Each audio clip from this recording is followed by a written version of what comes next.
Bonjour Olivia Grégoire. Bonjour. C'est le premier long week-end après le déconfinement. C'est un week-end de retrouvailles en famille. C'est un week-end où on souffle après près de 2 mois de confinement parfois. Est-ce que vous craignez un relâchement des comportements, des gestes barrières ?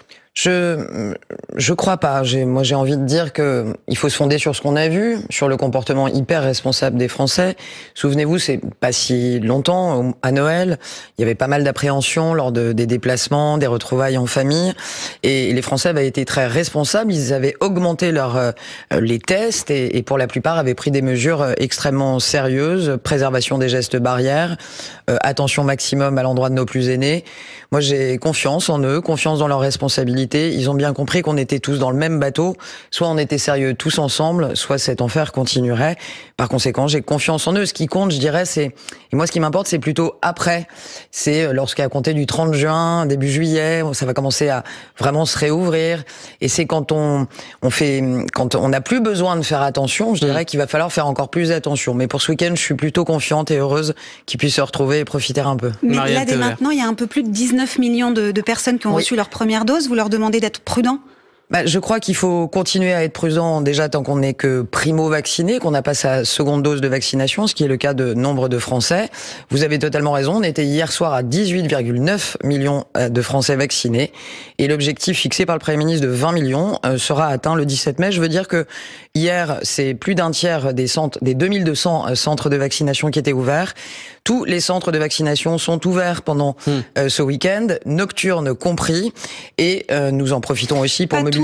Pas tous, il y a la moitié des centres de fermés selon Doctolib. Alors, c'est pas l'information que j'ai. Moi, l'information que j'ai, c'est que ce week-end, on peut se faire vacciner et que c'est aussi ouvert en nocturne. On a mobilisé, pour vous dire, 500 000 vaccinateurs en plus, des aides-soignants, des kinés, des infirmiers, pour pouvoir vacciner, et on leur donne évidemment une prime pour les encourager à être à nos côtés. Je crois que, moi, c'est les chiffres que j'ai du ministère de la Santé. Il y a un gros effort et le chiffre sera atteint de 20 millions lundi, c'est ça qui compte. Oui, donc avec 2 jours de retard, mais on est globalement sur l'objectif du gouvernement. Vous dites qu'on continue à vacciner, mais certaines voix s'élèvent pour qu'on adapte cette campagne de vaccination justement à ces week-ends prolongés. Écoutez ce qu'en disait hier soir sur France Info Franck Louvrier, le maire Les Républicains de La Baule. Il faut une vaccination saisonnière. Il ne faut pas uniquement penser qu'on va autant vacciner à Paris au mois d'août qu'on va vacciner autant et plus sans doute à La Baule au mois d'août. Donc voilà, il y a vraiment un équilibre à retrouver. En termes de moyens, pour l'instant, je ne suis pas à même aujourd'hui de vous dire si nous serons capables de répondre à ce souhait de vouloir se faire vacciner sur son lieu de vacances. Comment faire pour adapter cette demande qui va donc forcément être plus forte sur les lieux de villégiature que dans les grandes villes? Franck Louvrier connaît bien le fonctionnement de l'État. Il a été pendant des années au cœur de l'État. Il sait aussi que ça n'est pas une petite gageure, que d'assurer la logistique de cette vaccination, ça n'est pas rien. Ça paraît pour certains, surtout certaines oppositions, c'est pas le cas des propos de Franck Louvrier, mais ça peut paraître parfois caricaturalement facile, ça ne l'est pas. À cette heure, la doctrine qui peut évoluer, je suis pas ministre de la Santé, mais à cette heure, on doit se faire vacciner au même endroit la seconde fois que la première. Pourquoi ? Pour des raisons logistiques, de traçabilité, d'accompagnement, ce qui me semble normal. Donc on évite de se faire vacciner sur son lieu de vacances. On peut se faire vacciner avant de prendre son train, on peut se faire vacciner avant de partir. On peut aussi anticiper, vous le savez, et vous avez cité Doctolib, que j'en profite pour remercier. Ils font un super boulot et on a quand même des belles entreprises françaises à nos côtés. Vous avez aujourd'hui possibilité, dès que vous avez plus de 18 ans, d'obtenir des créneaux à partir du moment où les rendez-vous ne sont pas pris. Ça veut donc dire que même étant bien en deçà de l'âge de 50 ans, vous pouvez à 30 ans parvenir à obtenir des créneaux. Oui, il y a 20 000 rendez-vous à peu près par jour et il y a eu 29 millions de recherches en 48 heures sur rythme ma dose. Bien sûr. Donc quand est-ce qu'on ouvre à tout le monde ? On attend le 15 juin ? On attend le 15 juin. Et pourquoi attendre si longtemps ? C'est pas si longtemps, je vais vous dire. Il y a un moment, il y a une progressivité qui a été mise en place. Il y a une règle. La règle, c'est priorité aux plus fragiles, priorité aux personnels médico-sociaux, priorité aux cas de comorbidité, aux femmes enceintes, aux comorbidités possibles. Et tout de même, on va arriver à un cap le 20 mai. Je veux dire, moi, je ne dévierai pas, donc j'ai plaisir à répondre aux questions, mais je ne dévierai pas de la stratégie qui est celle posée par le Premier ministre. Elle est progressive, elle est pragmatique, elle est prudente. On va pas accélérer. On fait en sorte que rien ne se perde. Il y a de l'anti-gaspi, de l'ESS dans cette vaccination, parce qu'on ne perd pas les doses. Oui. On les propose à ceux qui n'ont pas 50 ans et qui veulent se faire vacciner rapidement. On essaye de s'adapter au mieux, mais il n'est pas question de changer de doctrine à l'aune des semaines. Sinon, c'est pas une doctrine. Ça veut dire qu'il va falloir commencer à sortir le calendrier, parce qu'il y a 12 semaines entre 2 doses. Il y a 42 jours même dans le cas d'AstraZeneca, et donc il faut penser à ça, à la seconde dose qui risque de tomber en plein mois de juillet ou mois d'août. Mais on y pense, et je pense bien que Olivier Véran y travaille. L'enjeu, c'est de voir peut-être comment il peut améliorer, desserrer, à l'aune de ce que vient de dire Franck Louvrier. On peut envoyer des doses dans les zones touristiques, plus de doses. On peut essayer de réfléchir à ça. Je ne doute pas que Olivier Véran soit en train d'y réfléchir au ministère de la Santé. Moi, étant ministre à Bercy, à cette heure, les informations dont je dispose, c'est qu'on doit se faire vacciner la deuxième fois au même lieu que la première. Si on a possibilité, compte tenu des doses et de la masse, de faire évoluer la pratique, on le fera. Vous pensez bien qu'on joue pas avec ça. Notre objectif, c'est d'arriver le plus vite possible à faire vacciner tout le monde, et les 12 semaines, elles sont bien intégrées. Et pour l'été, est-ce qu'il y aura des doses? Est-ce qu'il y aura suffisamment de bras, surtout? C'est tout l'objet de ce qu'on fait, suffisamment de bras. Vous voyez, je vous le disais, on en a mobilisé 500 000 de plus, et je les remercie pour ce pont de l'Ascension. C'est pas le pont de la vaccination, ça vaccine. On travaille évidemment. Agnès Pannier-Runacher, il travaille jour et nuit aux côtés de Bruno Le Maire pour qu'on ait les doses. On a aujourd'hui les doses nécessaires. Vous savez, il y a un mois, on nous disait vous aurez jamais 20 millions le 17 mai. Bon, moi je suis assez pragmatique, assez basique. Il s'avère que le 17 mai, on sera peu ou prou à un jour près à 20 millions. À cette heure, on tient la cadence. Mais vous allez réquisitionner du personnel pour cet été? Réquisitionner, c'est un mot un peu frontal. On encourage, on incite, on rémunère ceux qui vont donner de leur temps pendant leur congé, notamment dans le personnel médico-social. C'est ce qu'on a déjà commencé à faire avec des primes, par exemple. Je veux pas trop parler d'argent de bon matin, parce qu'on parle de sanitaire, mais des primes qui sont aussi adoptées, par exemple, pour les nocturnes, ce qui n'était pas forcément le cas avant. Donc réquisitionner, je ne sais pas, inciter et rémunérer à la hauteur de leur engagement, ça c'est sûr. Olivia Grégoire, secrétaire d'État à l'économie sociale et solidaire, on va parler dans un instant de la relance, de la reprise, et notamment dans le secteur de l'économie sociale et solidaire, juste après un coup d'œil sur le fil info à 9h-20 avec Diane Ferchit. Un avis de recherche nationale a été lancé. Cela fait 4 jours que les gendarmes recherchent Valentin Marconne dans les Cévennes. Le jeune homme de 29 ans soupçonné d'un double meurtre. Dans un message audio, son père l'a appelé à se rendre aux forces de l'ordre. Nous sommes tous avec toi, lui dit-il. Notre espoir est toujours de l'arrêter vivant, affirme pour sa part sur France Info le procureur de la République de Nîmes. Alors que la Guyane se reconfine pour 2 semaines, la métropole se prépare à une nouvelle phase de liberté. L'objectif de 20 millions de vaccinés d'ici la fin de la semaine semble en passe d'être atteint. Plus de 19 millions de Français ont reçu au moins une dose, et le projet de passe sanitaire largement plébiscité par les Français. Ils sont 6 sur 10 à approuver sa mise en place afin de retrouver une vie normale, d'après notre sondage Odoxa Backbone Consulting pour France Info. La vie normale, ou presque en tout cas, pour les vaccinés aux États-Unis. Plus besoin de masques en extérieur mais aussi en intérieur. Un grand jour selon le président Joe Biden. L'armée israélienne fait marche arrière ce matin après avoir annoncé une incursion terrestre dans la bande de Gaza. Elle dément, le conflit se poursuit déjà, plus d'une centaine de morts, surtout côté palestinien. France Info. Le 8-30 France Info, Laurent Sénéchal, Marianne Théolaire. Avec la secrétaire d'État chargée de l'économie sociale et solidaire, Olivia Grégoire. On parle beaucoup des aides pour les restaurants, les commerces, les entreprises. Est-ce qu'il reste de l'argent pour l'économie sociale et solidaire, pour le monde associatif dont vous avez la charge? Alors déjà, les acteurs économiques de l'ESS, économie sociale, solidaire et responsable, mutuelles, coopératives, entreprises solidaires d'utilité sociale, fondations et associations, il y a 5 acteurs économiques dans l'ESS, sont tous éligibles et ont tous eu droit aux mêmes aides que le reste des entreprises. Le prêt garanti d'État, le fonds de solidarité, la suspension des charges sociales, tout ça a été mis en œuvre pour les entreprises de l'économie sociale et solidaire. Force est de constater que sur les 206 milliards d'euros à date qui ont été injectés dans l'économie, pour aider nos entreprises et les acteurs de l'économie sociale et solidaire, il y a une réalité. Les associations, notamment, ne vont pas assez chercher, demander ces aides. C'est ce qu'on appelle d'ailleurs... elles les connaissent pas, elles ne savent pas? Pour plein de raisons, vous avez bien raison, ce qu'on appelle le non-recours. Elles peuvent ne pas les connaître, d'où l'importance d'en parler sur des médias comme le vôtre de bon matin pour leur faire connaître ces aides. Elles ont le droit à ces aides. 2, aussi...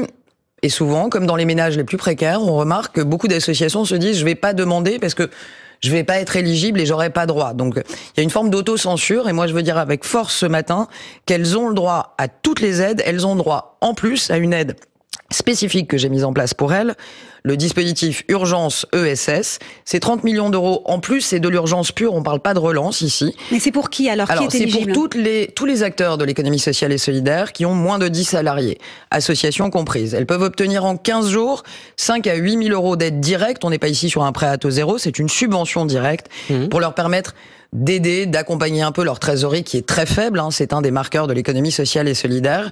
On a aujourd'hui plus de 10 millions d'euros qui ont déjà été décaissés sur cette aide. Il en reste à peu près entre 15 et 20 millions d'euros. Il faut se connecter sur urgence-ess.fr, remplir un petit questionnaire qui est hyper simple et vous avez la réponse en 15 jours. Il faut que les associations demandent ces aides et je pense notamment aux plus petites. Pour l'instant, on a plutôt réussi. J'ai plutôt réussi à adresser cette aide à celles qui n'avaient rien eu. 62% des structures qui sont aidées avec ce fonds d'urgence sont des structures qui n'avaient pas eu le fonds de solidarité. Et on remarque quoi? On remarque que ce sont principalement les associations culturelles et les associations sportives qui font appel à ces aides. Ça, c'est vraiment du domaine de l'urgence. Je veux juste vous dire qu'il y a aussi 1,3 milliard d'euros dans le plan de relance pour les acteurs de l'ESS, dont 200 millions d'euros déjà directement pour les associations. On est en train de décaisser ces aides pour les associations. Les associations de lutte contre la pauvreté. Exactement. Et en faveur de l'hébergement d'urgence. Toutes les semaines, je me déplace. J'étais encore mercredi à Saint-Denis pour apporter une aide de plus de 200 000 euros, presque 300 000, à une association qui aide des mamans en difficulté. La semaine d'avant, c'était 396 000 euros pour une association parisienne qui fait de l'aide alimentaire. On est en train de décaisser ces 200 millions d'euros. La relance, c'est maintenant. Comment vous faites, Olivia Grégoire, pour les petites entreprises ou les associations qui doivent commencer à rembourser les prêts garantis par l'État dont vous parliez? Parce que les échéances, elles commencent pour celles qui ont obtenu ces prêts au tout début de la crise. Et parfois, elles n'ont pas les moyens de les rembourser. Déjà, et je peux vous garantir que la Fédération bancaire française est à mes côtés, comme la Banque de France, il y a eu de la bienveillance et de l'indulgence à l'endroit des acteurs associatifs. Par exemple, les associations qui ont eu des découverts dépassés au mois de décembre, au mois de novembre, ont eu une bienveillance et n'ont pas été ennuyées par leur banque. Je n'ai pas eu, pour vous dire, au cabinet, je n'ai pas eu alors que j'ai demandé à ce qu'on me le fasse remonter, une seule association qui se soit vue mise en difficulté parce que le découvert autorisé était dépassé. Les acteurs bancaires, on les critique souvent, il faut aussi les remercier quand ils sont à la hauteur. Aujourd'hui, il y a possibilité toujours et encore de discuter avec son banquier. C'est pareil avec les impôts, c'est pareil avec la dette sociale. La meilleure façon de se confronter au problème, déjà, si on a un problème, c'est d'aller en parler au médiateur du crédit. Si on a un crédit, ils sont disponibles pour les associations, d'en parler à sa banque. Et donc, déjà, le dialogue. Et si jamais il y a des difficultés, je le redis, Bruno Le Maire le dit souvent, ça paraît dingue, mais on le fait.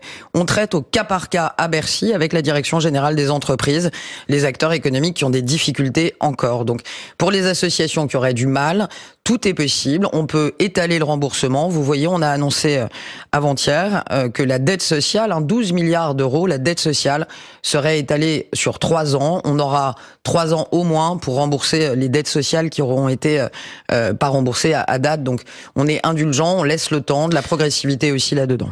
Alors, vous parlez de la relance c'est maintenant. Oui. Dites-vous, est-ce qu'il y aura un deuxième plan de relance, d'investissement? Est-ce que les aides seront conditionnées à un engagement environnemental ou social? Alors moi, mais c'est votre fonction, donc c'est normal. C'est Emmanuel Macron lui-même qui appelle un plan d'investissement. Mais Emmanuel Macron est le président de la République, ça n'a échappé à personne. Moi, je suis une modeste secrétaire d'État et à Bercy, avec Bruno Le Maire, on conduit la relance. Donc aujourd'hui, déjà, oui, on est à un peu plus de 30 milliards d'euros décaissés sur les 100 milliards. On est donc dans les clous de ce qu'on avait fixé, mais ça veut dire qu'il y a encore beaucoup d'argent en ce moment même qui est en train d'être déployé pour financer des entreprises à Bruxelles. Parce que la Pologne, notamment, n'a toujours pas ratifié le plan de relance. Mais pas que ça, c'est pareil. Vers vide, vers plein. Moi, je vous parle de 30 milliards qui sont aujourd'hui décaissés. Peu importe que Bruxelles ait voté ou pas à cette heure. Il y a 40 milliards français. Il y en a 30 qui sont décaissés au moment où je vous parle. Et donc, ça veut dire que l'argent, il est injecté dans nos entreprises. Le temps doit être notre allié. Il faut aller vite si on veut que les entreprises soient debout en fin d'année et l'année prochaine. Donc, d'abord, on passe 2000% de nos journées à faire en sorte que le décaissement soit effectif et les financements arrivent dans les entreprises. Et notamment, vraiment les entreprises de tous les territoires, l'industrie, etc. Est-ce qu'il y aura à un moment ou à un autre une réflexion nécessaire sur un investissement de plus long terme? C'est-à-dire, je vous parle pas d'un deuxième plan de relance exactement le même, je vous parle de ce qu'a dit Bruno Le Maire, c'est-à-dire peut-être une adaptation et des financements supplémentaires sur le long terme. Ça fait partie des sujets sur lesquels nous réfléchissons.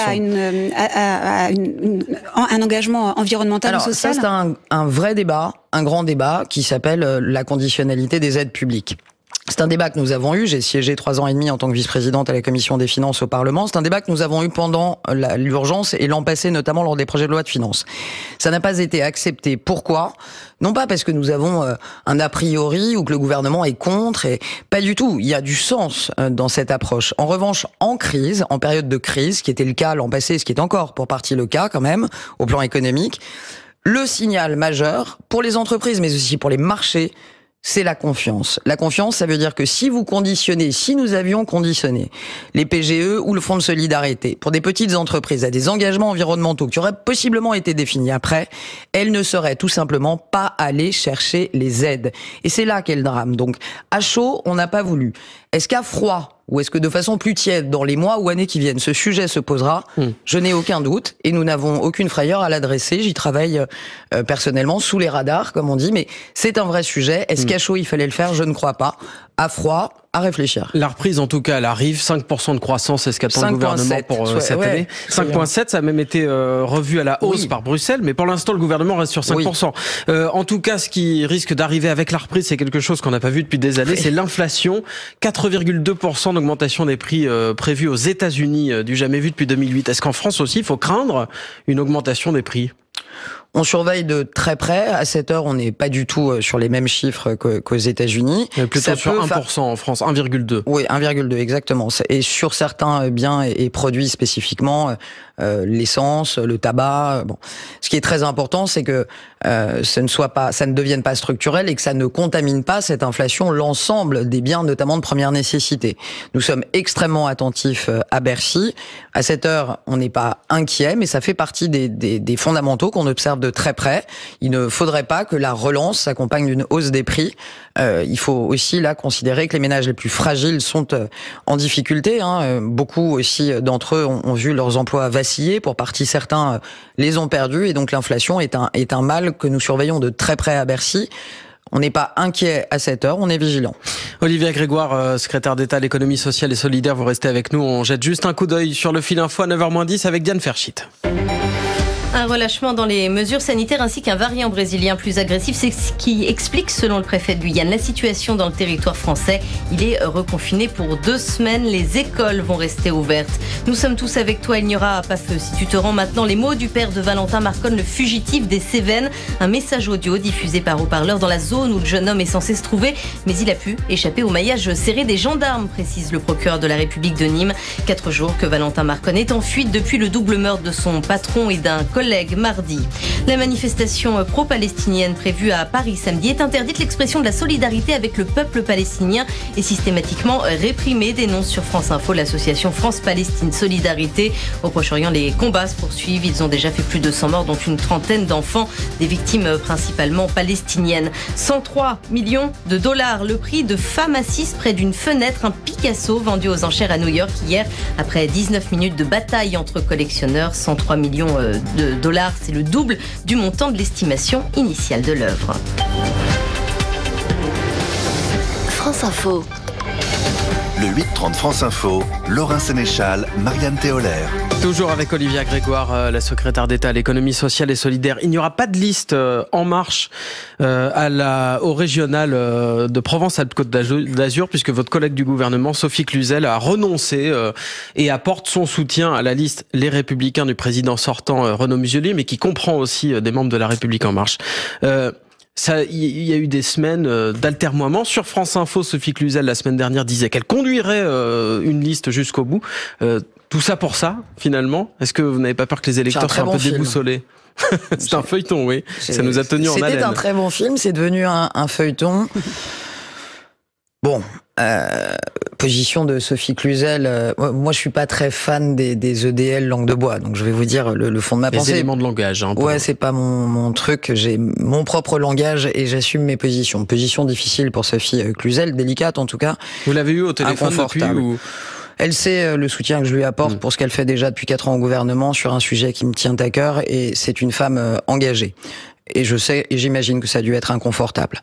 La politique, c'est difficile. Qu'est-ce que je remarque? Très prosaïquement, je remarque que 22% des candidats de la liste de Renaud Muselier sont des acteurs locaux qui sont La République En Marche. Donc je remarque qu'il y a une forme de cohérence quand même dans la liste de Renaud Muselier.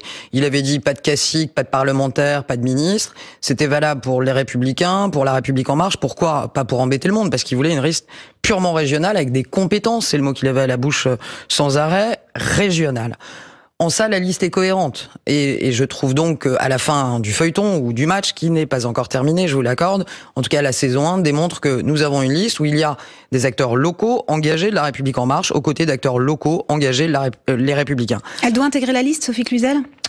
Ah non. Elle doit démissionner. De toute façon, c'est pas possible. C'est les conditions posées par Renaud Muselier. La condition a été posée. Elle n'intègre pas la liste.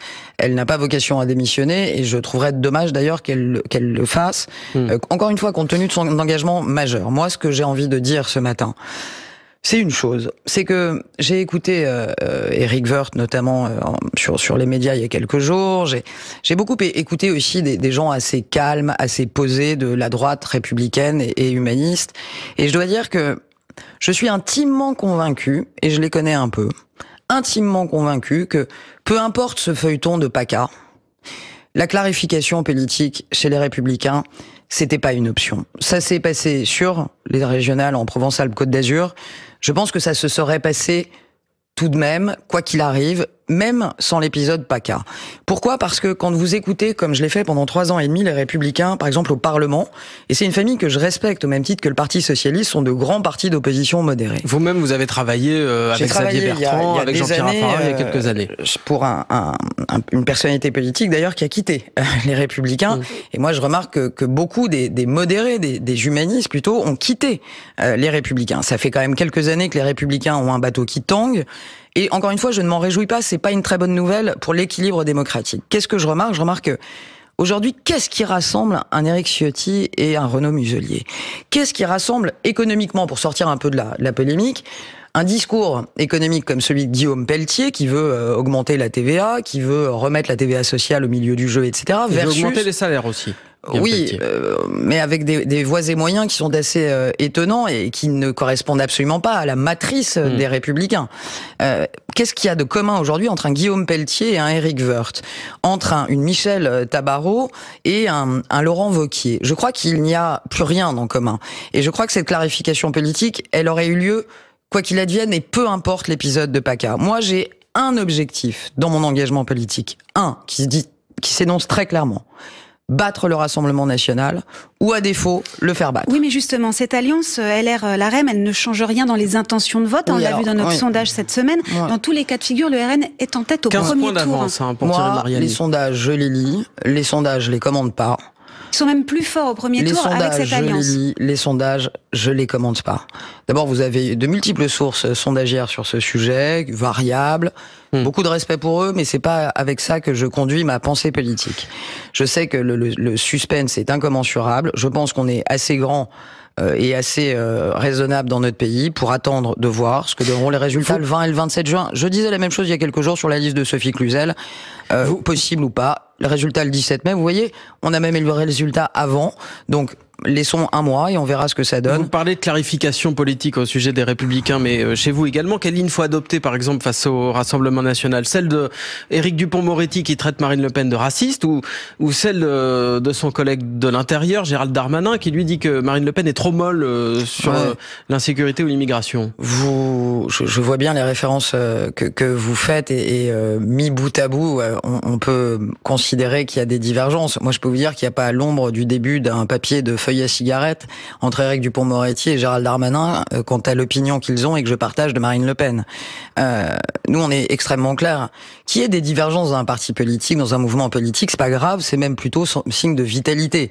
Qu'il y ait des oppositions irréconciliables, comme je le disais au sein des Républicains il y a quelques minutes, ça c'est plus grave. Mais comme sur la laïcité, entre au sein Darmanin de la République en marche, on a vu l'épisode avec cette candidate. J'ai aucun problème à en parler, mais juste Dupond-Moretti et Darmanin sont parfaitement alignés. L'ennemi raciste à abattre, l'ennemi de la République, c'est Marine Le Pen.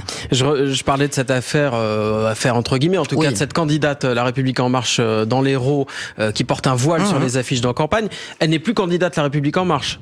Stanislas Guerini lui a retiré le patron du parti En Marche l'investiture et il a été critiqué pour ça par une grande partie de votre parti. Et il a bien fait, donc moi j'assume. Elisabeth Borne, par exemple, à votre place, la ministre du Travail, qui elle vient de la gauche, disait qu'elle n'était pas forcément d'accord avec cette ligne du parti à titre personnel. Eh ben c'est très clair, au même titre que moi, à titre personnel, je suis d'accord avec la décision courageuse, pour répéter aussi ce qu'a dit Gérald Darmanin, la position de Stanislas Guerini. Soyons très clairs, ça a été dit et redit, mais il faut encore le redire.